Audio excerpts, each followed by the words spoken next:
Let's solve this together. It says 2 raised power x dot 2 raised power x dot 2 raised power x is equal to 20. We're going to solve for the value for x, okay? Now, first things first, we can say that when you see dots, it simply means multiplication. So we can rewrite this to be equal to 2 raised power x. Instead of dot now, we say times 2 raised power x times 2 raised power x is equal to 20.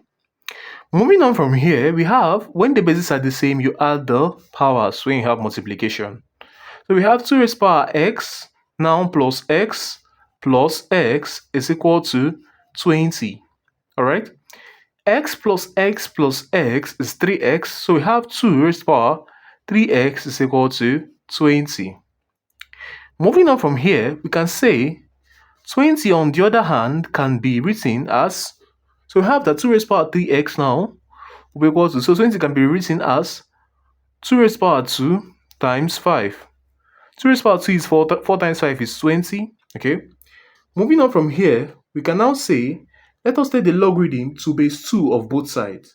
So we have logarithm in base 2 of 2 raised power 3x to be equal to logarithm in base 2 of 2 raised power 2 times 5.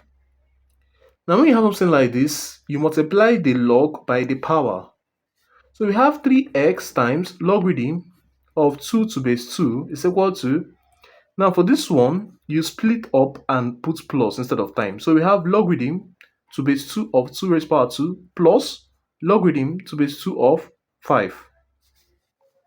Alright?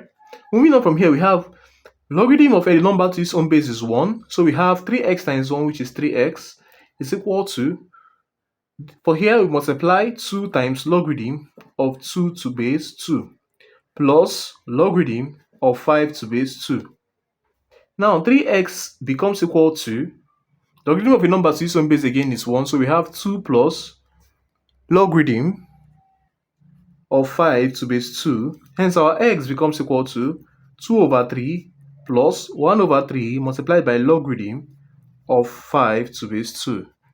So this becomes our final answer to this question. Thanks for watching, guys. I'll see you guys in my next video. Bye bye.